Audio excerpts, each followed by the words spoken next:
네, 오늘 설 연휴가 시작되잖아요. 같이 살펴볼 말씀은요. 로마서 6장, 오늘은 6장이 들어갑니다. 6장을 해야 되는데 1, 2장만 제가 오늘 설교를 하겠습니다. 중요한 내용이기 때문에 죄송합니다. 1, 2절만 설교하고 나머지는 차례대로 살펴보도록 하겠습니다. 한번 1, 2절 본문인데 같이 한번 읽어볼까요? 1, 2절 로마서 6장 1, 2절입니다. 같이 읽어보겠습니다. 시작. 그런즉 우리가 무슨 말을 하리요? 은혜를 더하게 하려고 죄에 거하겠느냐? 그럴 수 없느니라. 죄에 대하여 죽은 우리가 어찌 그 가운데 더 살리요? 아멘. 네. 죄에 거하겠느냐라는 제목으로 오늘 말씀을 살펴보도록 하겠습니다. 지난 시간에 우리가 5장의 내용을 살펴봤는데요. 하반절 살펴봤죠. 중요한 개념이 있었죠. 두 인류의 시조가 나왔어요. 아담으로 대표되는 죄에 빠진 인류. 그쵸? 그 다음에 예수 그리스도가 시조로 대표되는 또 생명을 얻은 인류가 등장을 했습니다. 자, 등장했는데요. 그 다음에 오늘은 이제 6장인데요. 6장의 의문문으로 시작을 해요. 그쵸? 무슨 말을 하리요? 은혜를 더하게 하려고 죄에 거하겠느냐? 라는 의문문으로 시작을 하는데 이게 사실은 우리가 앞에 3장에서도 똑같이 의문문으로 시작을 하는 있었어요. 바울이 종종 이런 수사법이죠. 그 글을 쓰는데 설득을 돕기 위해서 의문문으로 질문을 던진단 말이야. 그래서 우리가 흔히들 뭐 좋은 질문이 좋은 답을 얻는 것보다 좋은 질문을 하면 좋은 답을 얻게 된다 이런 말도 있듯이 바울은 그런 식으로 합니다. 이것은 뭐냐면요, 사실 우리가 구원받은 백성으로서 또 성도로서 느끼게 될 또 한 번쯤 아니 여러 번 고민하게 될 내용 중에 하나예요. 바로 앞장에서 우리가 5장 20절에서 있었는데요. 5장 20절에 어떤 내용이 있었냐면요, 그러나 죄가 더한 곳에 은혜가 더욱 넘쳤나니, 이런 표현이 있어요. 이 표현을 받는 거예요. 지금 1절이 죄가 넘친 곳에 은혜가 더했으니 그러면 우리가 은혜를 더하기 위해서 더 죄를 지으면 되지 않겠냐, 이런 식으로 나오는 거예요. 근데 5장 20절은 여러분요, 이게 죄가 더한 것에 더욱 은혜가 넘쳤다는 것은 하나님의 긍휼하심과 자비하심, 한량없는 그 은혜를 강조하기 위해서 쓴 표현이지, 하나님의 은혜를 더 받기 위해서는 우리가 더 죄에 빠져야 된다 이런 식으로 얘기한 게 아니에요. 그런 거 아닌데 그런 식으로 우리가 이해하기 쉽다라는 거죠. 여태까지 우리가 살펴본 대로 바울의 논리대로, 로마서의 논리대로 우리가 받은 구원이 우리로부터 나온 어떤 행위나 어떤 공로나 노력이나 수양이나 또 베품, 나눔 이런 걸로 받은 것이 아니라 철저히 하나님으로부터 온 은혜다. 내가 할 수도 없고 하지도 않았던 예수 그리스도께서 십자가에서 나를 대신하여 죽으심으로 이루신 율법의 의를 하나님께서는 내가 한 것처럼 여겨주시는 그 은혜 때문에 내가 의롭다함을 칭함을 받고 구원을 얻었다. 이게 여태까지 제가 설명드린 바울이 얘기하는 구원관이에요.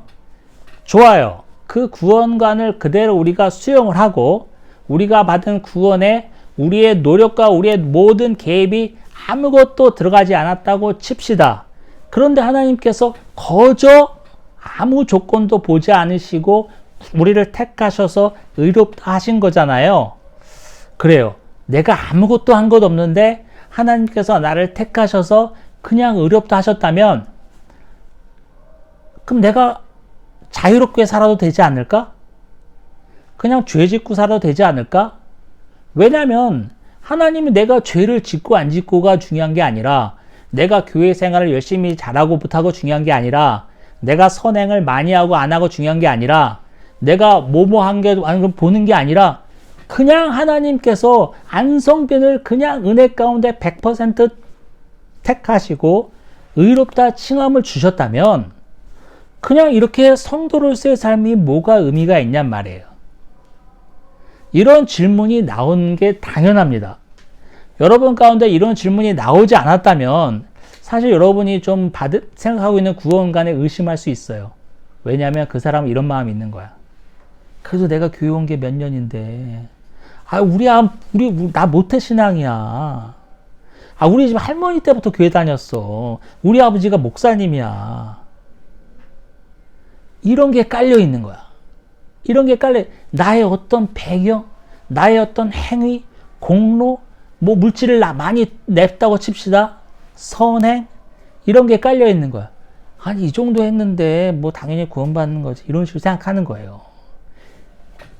내가 말씀드렸던 그 의문, 어차피 아무런 나의 공로 없이 하나님께서 철저히 100% 은혜로 나를 구원해 주신다면 내가 죄에 빠져도 다시 구원해 주실 게 아니냐, 이런 의문에 빠지는 게 사실은 정상이에요. 바울은 오늘 이걸 얘기하고 싶은 것 같아요.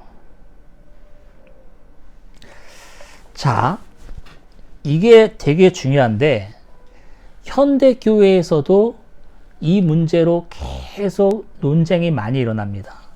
그 프랑스의 회의주의자 중에 볼테르라는 사람이 있다고 그러네요. 그 사람이 하나님은 우리를 용서하실 것이다. 왜냐하면 그것이 하나님의 할 일이기 때문이다. 이렇게 말하면서 그는 정말 자기 마음대로 살았다고 합니다. 하고 싶은 대로 다 하면서 허랑방탕하게 살았다고 해요. 왜냐하면 하나님이 어차피 나를 의롭게 하실 거니까, 어차피 나를 구원하실 거니까, 그게 하나님의 할 일이니까, 이렇게 생각했다고 그래요. 과연 맞을까요? 그리고 여러분도 많이 알고 있는 예화 중에 하나인데요. 여러분, 그 중세시대, 타락한 중세시대에 많은 그런 황제들이 어떤 꼼수를 피웠냐면요, 왕이 얼마나 죄를 많이 져요. 일평생 살면서. 사람 죽이는 건 셀 수도 없지. 그리고 남의 거 뺏어오기도 하고, 남의 여자도 그 여자가 처년지 유부년지 구분도 하지 않고 자기 마음에 들면 억지로 데려다 앉힐 수 있는 게 왕이잖아요. 왕이 얼마나 죄를 많이 져요.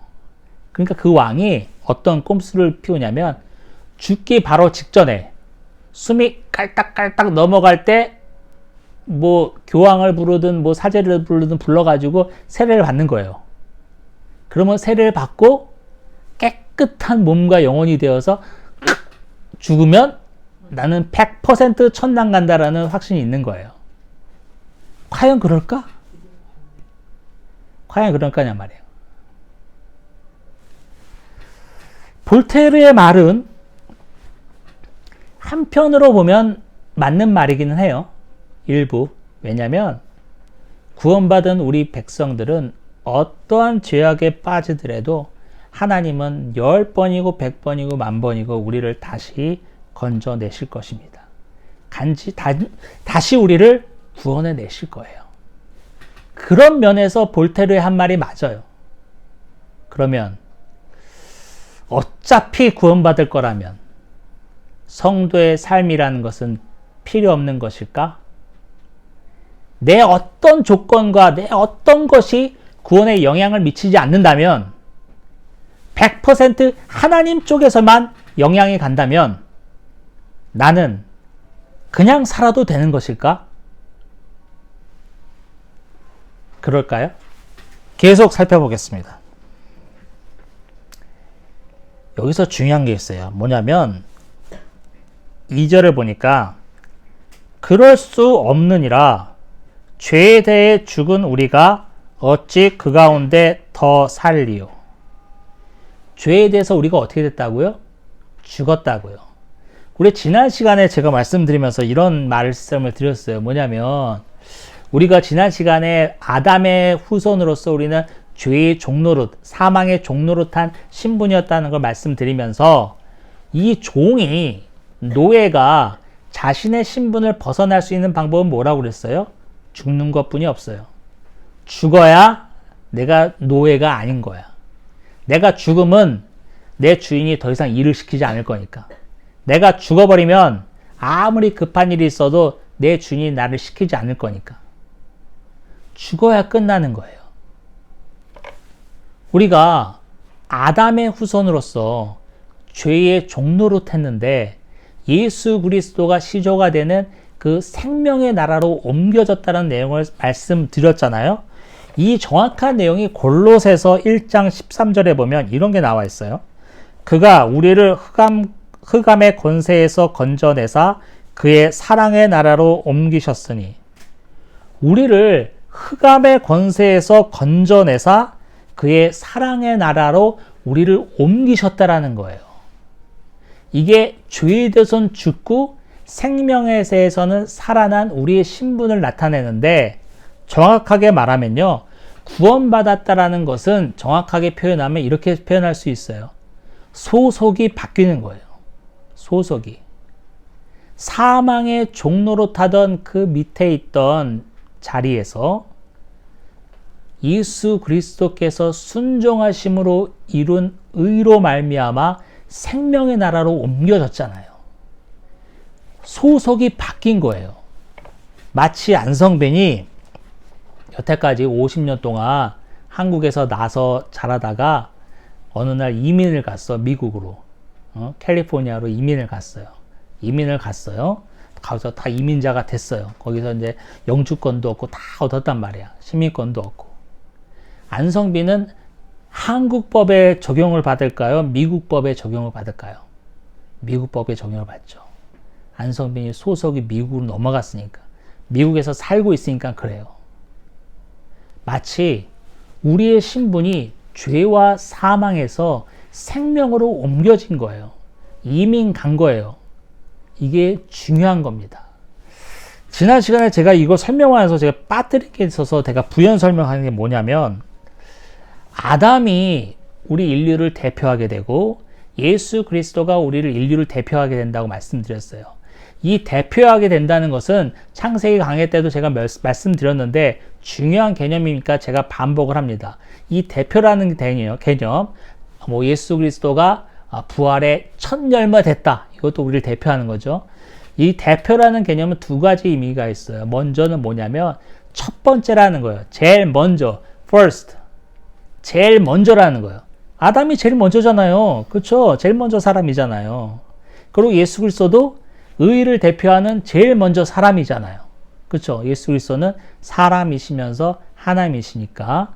자, 그리고 두 번째 개념 뭐가 있냐면, 첫 번째 제일 먼저라는 개념과 함께 두 번째 개념 뭐냐면, 뒤에 있는 모든 것이 이 하나에 속해 있어요. 첫 번째 아담이지만, 첫 번째 사람 아담이지만, 아담 위에 태어날 모든 인류가 아담 안에 있는 거야. 이게 중요해요. 이게 중요해. 그러면 그거를 우리가 어떻게 알 수 있느냐? 성경의 근거를 들어야 되는데, 제가 어저께 지난주에 설교하면서 제가 원고를 잘 안 보니까 중요한 걸 빼놓은 게 있어. 설교에 중요한 게 있으면 히브리서에 보면 이런 표현이 있습니다. 히브리서 7장에 보면요, 9절 10절에 이런 게 있어요. 또한 10분의 1을 받은 레위도 아브라함으로 말미암아 10분의 1을 바쳤다고 할 수 있으니, 이는 멜기세덱이 아브라함을 만날 때에 레위는 자기 조상의 허리에 있었음이니라. 이 말이 뭐냐면요, 히브리서 기자가 멜기세덱을 표현하는데, 멜기세덱 이야기는 창세기 14장에 나옵니다. 그쵸? 롯을 구하기 위해서 318명을 거느리고 갔다가 전쟁에 승리하고 돌아오는 길에 누굴 만나요? 살롬 왕, 의의 왕 멜기세덱을 만나서 전리품의 10분의 1을 바치잖아요. 이 이야기를 히브리서 기자가 얘기하면서 어떤 표현을 하냐면, 아브라함이 멜기세덱에게 10분의 1을 바칠 때 레위는 누구예요? 야곱의 아들 레유, 야곱의 셋째 아들이죠. 야곱의 셋째 아들이니까 아브라함에 있어서는 증손자예요. 증손자. 아브라함이 멜기세덱에게 10분의 1을 바칠 때 레위도 멜기세덱에게 10분의 1을 바친 격이 되었다라고 말하는 거예요. 그 이유는 뭐냐면, 아브라함이 멜기세덱에게 10분의 1을 바칠 때 레위가 어디 있었다고 해요? 아브라함의 허리 안에 있었음이라. 허리 안에 있다라는 표현 제가 창세기 강의할 때도 말씀드렸어요. 뭐죠?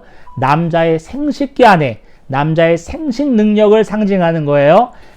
아브라함이 멜기세덱에게 10분의 1을 바칠 때 증손인 레위, 아직 태어나지도 않았어요. 창세기 14장에서 멜기세덱이 아브라함의 예물을 바치는데요. 16장에서 이스마엘이 태어나고 이삭은 언제 태어나냐면 21장에서 태어나.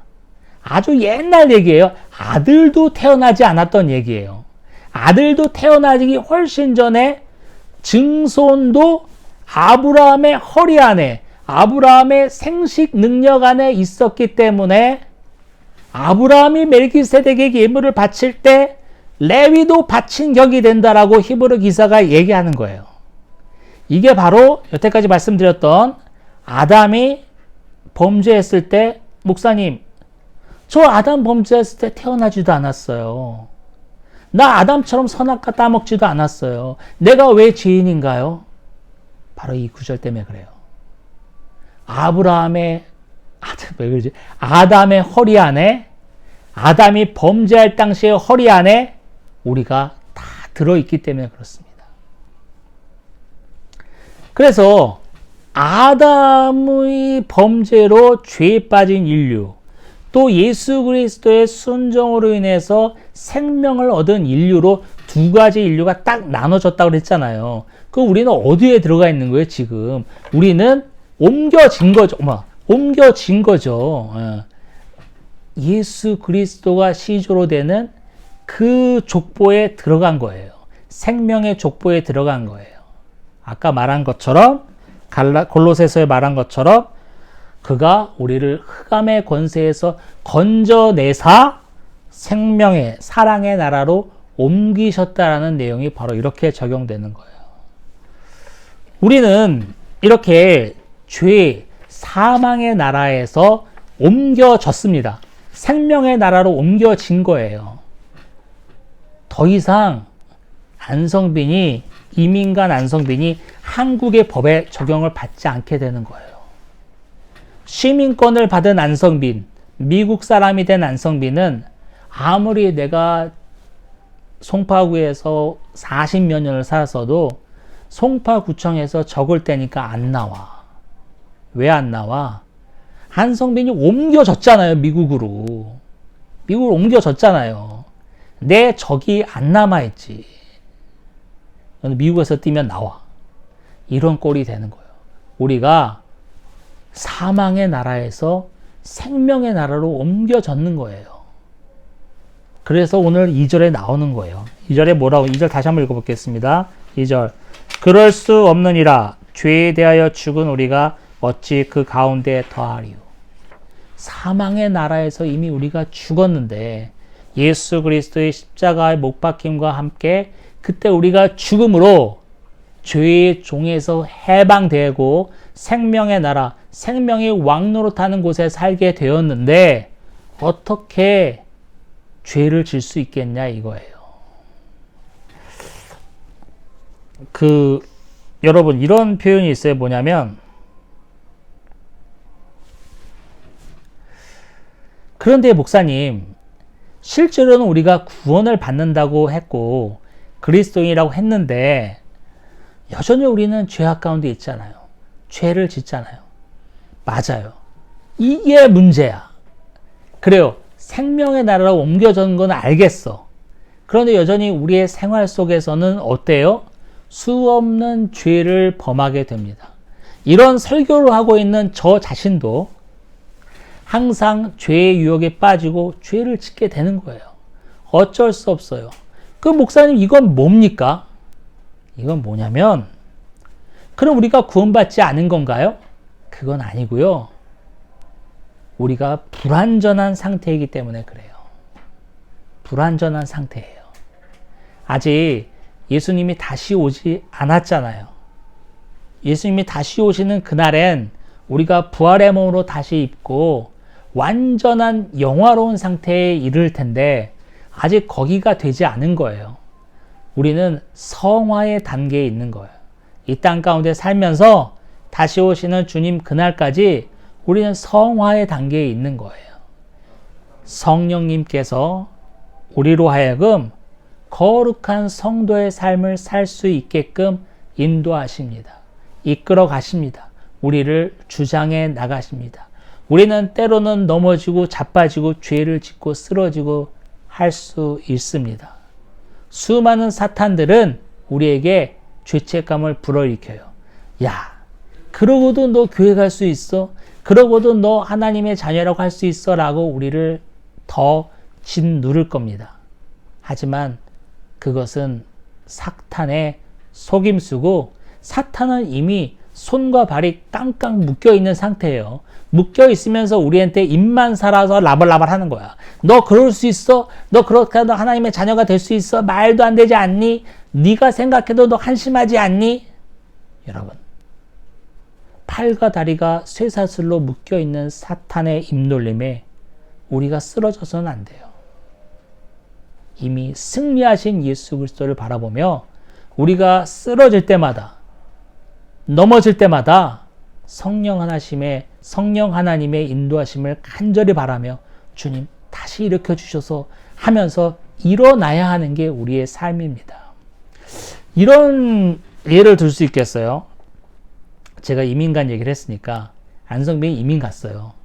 50년 동안 여기 살다가 이민 갔어. 그래, 좋아요. 나의 적이 다 일로 옮겨졌어요. 캘리포니아로 옮겨졌어요. 좋아요. 거기도. 근데 이민 가놓고 안성빈이 한국식대로 사네? 한국 사람처럼 사네? 그럼 그게 바람직한 삶일까요? 아니죠. 이민 갔으면 같은 안성빈이지만 미국 사람처럼 살아야 돼요. 미국 사람들이 사는 것처럼 살아야 된다고요.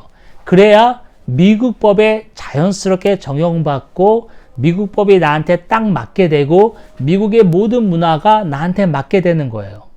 사람만 옮겨져 놓고 한국에서 사는 것처럼 똑같이 살면 안 된단 말이에요. 그러면 정말 진정한 미국인으로 살 수가 없어. 진정한 뭐라 그럴까요? 그쪽 사람으로 살 수가 없다는 거예요. 우리도 그렇지 않을까요? 우리가 사망에서 생명으로 옮겨졌는데 사망의 종노릇한 거의 삶을 버리지 못한다면, 우리의 적이 생명의 나라로 옮겨졌는데 적만 옮겨졌지 삶은 사망의 종노릇한 그 상태야. 그러면 이게 맞는 삶일까요? 생명의 나라에 맞는 삶일까요? 아니죠. 맞지 않는 삶이에요. 그와 같다고 봅니다. 우리는 적은 옮겨졌어요. 이미 예수 그리스도의 십자가의 의로 말미암아 우리의 적이 다 생명 그 책에 기록되어 있단 말이야. 거기 다 있는 거예요. 그런데 우리의 삶이 아직 따라가질 못해. 50년 동안 한국에 살았기 때문에 한국에서 산 것처럼 살려고 해. 거기서도 그 문화대로 살려고 그래. 그 정서대로 살려고 그래. 그러면 안 되는 거잖아요. 우리가 노력을 해야 됩니다. 옛것을 버리고 보라, 새 것이 되었도다. 새 것이 되었으면 새 것처럼 해야지. 새 것이 되었더라는 칭함을 받았는데 우리의 생각과 삶은 옛날이랑 똑같다면 이것이 새 것이 되었다고 할 수 있을까요? 버리기 쉽지 않습니다. 50년 동안 나고 자란 한국의 모든 패턴을, 문화를, 정서를 버리기 쉽지 않아요. 하루아침에 바뀔까요? 안성빈이 딱 이민 갔다고 그 다음 날로 모든 내 정서와 내 모든 문화와 모든 사고가 미국 사람처럼 딱 변할까요? 죽었다 깨어나도 그렇게 안 변합니다. 그럼 어떻게 되죠? 노력해야죠. 거기에 맞는 삶을 살아야죠. 우리는 생명을 얻은 자로서 하나님과 영생 복락을 누리는 정말 그 영화로운 상태의 삶을 고대하며 살아야 합니다. 고대하며 사는 삶과 동시에 이 땅에서 그 삶을 준비해야 돼요. 연습해야 돼요. 하루아침에 안 될 것 같아요. 물론 되죠. 되는데 여러분 생각해 봅시다. 이 땅 가운데 막 이 땅과 어울려서 이 땅의 전부인 것처럼 이 땅에 막 흠취되어서 너무 허랑방탕하면 모든 거 다 누리고 살았어요. 그러면 그 사람이 정말 하나님의 은혜로 100% 하나님의 은혜로 구원받아서 천국 갔다 칩시다. 천국의 삶이 얼마나 자기가 안 맞을까? 주님, 나 그냥 지옥 갈래요. 거기가 맞을 것 같아. 오히려 나 이렇게 맨날 하나님과 찬양하면서 하나님과 막 영화롭게 막 돌아다니면서 하나님과 교제하면서 이런 거 나 안 맞아. 어떻게 하면 좋아? 나 그냥 보내주시면 안 돼? 이런 일 있으면 어떡할까? 물론 제 개인적인 상상입니다. 적어도 그러면 안 되잖아. 하루아침에 안성빈이 미국인이 될 수 없는 것처럼 우리도 그렇지 않을까 싶어요. 저의 비유입니다. 비유. 저와 여러분은 얼마나 영화로운 천국을 고대하고 있습니까? 영화로운 천국의 삶에 우리가 적응하려고 노력하고 있습니까? 준비하고 있습니까? 기도하겠습니다.